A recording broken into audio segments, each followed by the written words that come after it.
आज हम पढ़ेंगे कक्षा 10 की फर्स्ट यूनिट के बारे में कि पहली प्रश्नावली है उसमें कौन कौन सी आपके परिमेय है, किस प्रकार के क्वेश्चन आएंगे, वो सब बातें करेंगे हम इस वीडियो में। तो यहाँ देखो, सबसे पहले आपको प्रश्नावली का नाम पता होना चाहिए। नाम क्या है? वास्तविक संख्या। और वास्तविक संख्या में दो प्रकार की संख्या आती है, एक परिमेय और एक अपरिमेय। और परिमेय संख्या में भी तीन प्रकार की संख्या आ जाती है, प्राकृत, पूर्ण और पूर्णांक। इन संख्याओं के बारे में मैंने पीछे एक वीडियो बनाया है, अगर आपको जानना हो तो वो वीडियो जरूर देख लेना। अब इसमें एक परिमेय आती है यूक्लिड विभाजन परिमेय। जैसे हम भाग देते हैं, उसके अंदर एक भाज्य होता है, एक भाजक होता है, भागफल होता है और शेषफल होता है। उस चीज को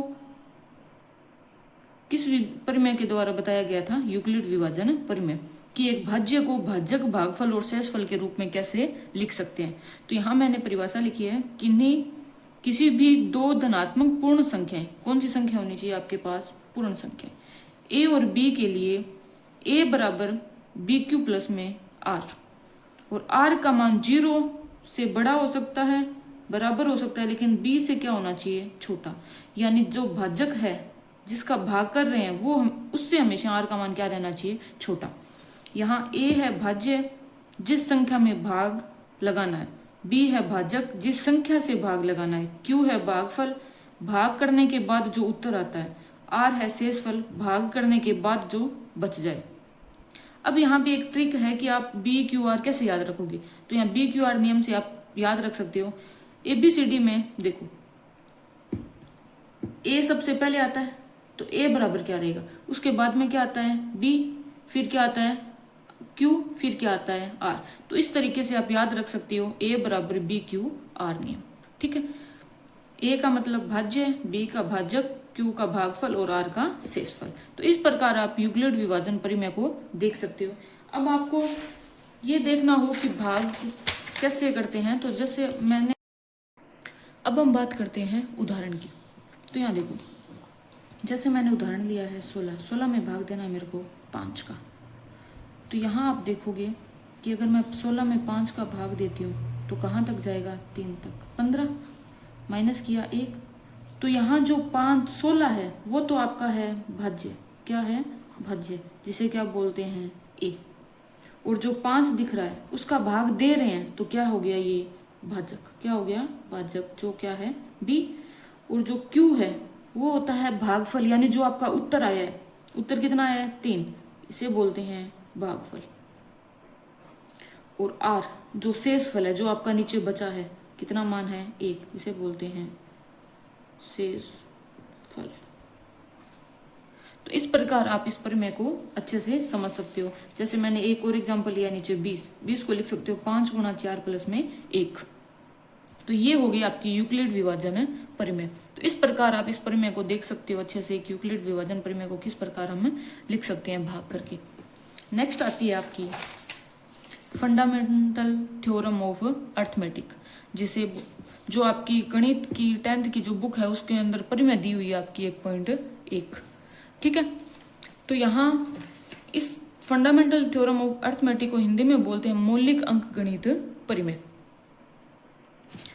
परिभाषा देखो, हर मिश्रित संख्या को अभाज्य संख्याओं के गुणनफल के रूप में केवल एक ही तरीके से लिख सकते हैं, यानी अद्वितीय रूप से। जैसे मैंने एग्जाम्पल लिया है नीचे 36 और 45। 36 को देखो, सबसे पहले 36 की अगर मैं अभाज्य गुणनखंड करूं, अभाज्य गुणनखंड करने वाली वीडियो मैंने पीछे अपलोड की, एक बार आप देख लेना कि कैसे अभाज्य गुणनखंड करने हैं। तो सबसे पहले मैंने लिया है 36।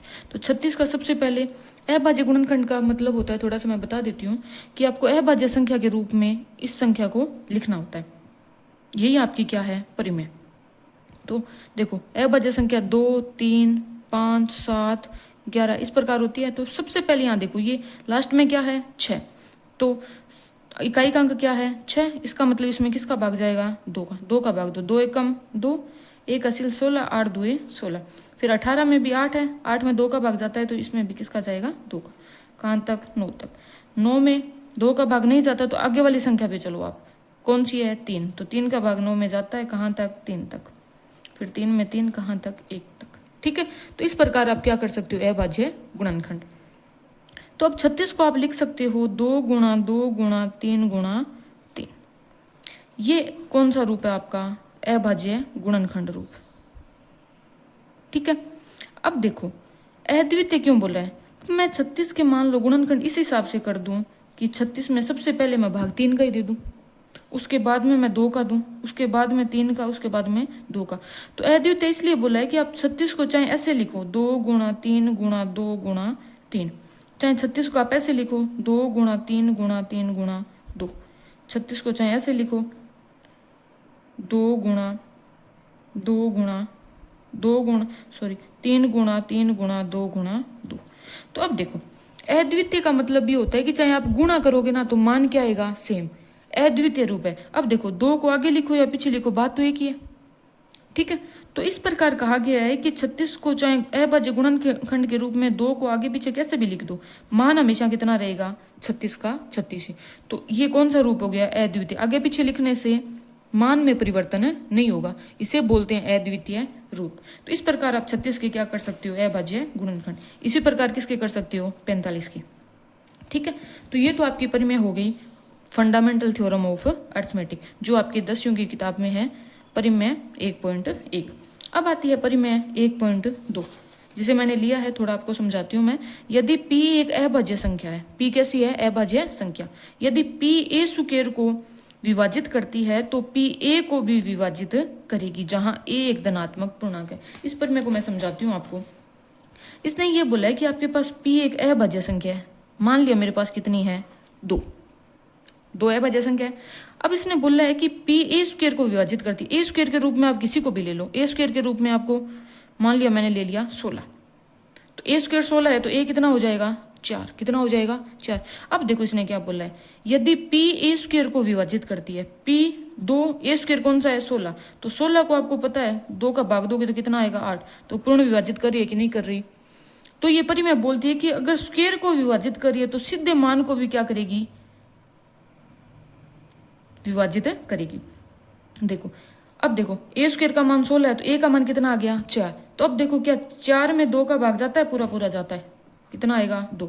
तो इस पर में ये सब बताया गया कि अगर किसी का स्क्वायर विभाजित हो रहा है किसी अभाज्य संख्या से, तो वो अगर उसका वर्गमूल निकाल के आप सीधा मान ले रहे हो तो वो भी मान उस अभाज्य संख्या से क्या होगा? विभाजित। ये आपकी परिमेय कौन सी है? 1.2। नीचे मैंने कुछ नोट्स बनाए हैं जो आपकी इस परिमेय में, इस प्रश्नावली के अंदर आपकी हेल्प करेंगे। इस प्रश्नावली में ये सारी चीजें आपसे पूछी जाएगी तो आपको पता होना चाहिए। वैसे मैंने HCF और LCM को लेके एक अलग से वीडियो बनाया है कि कैसे निकालते हैं, वो आप जरूर देखना। इस प्रश्नावली में आपके बहुत ज्यादा काम आएगा।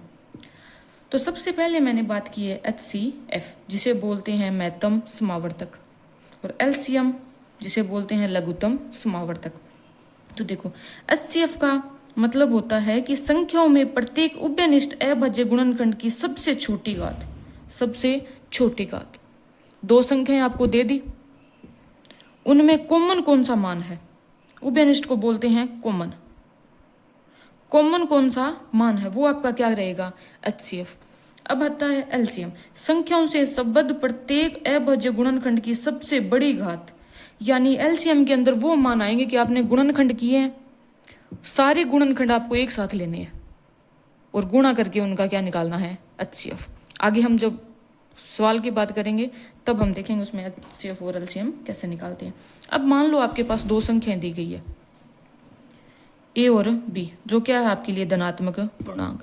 तो अगर उन 2 संख्याओं का आप HCF और LCM निकालते हो तो याद रखना HCF और LCM का गुणनफल हमेशा उन दोनों संख्याओं के गुणनफल के क्या रहेगा? बराबर। तो HCF और LCM का गुणनफल दोनों संख्याओं के गुणनफल के हमेशा रहता है बराबर।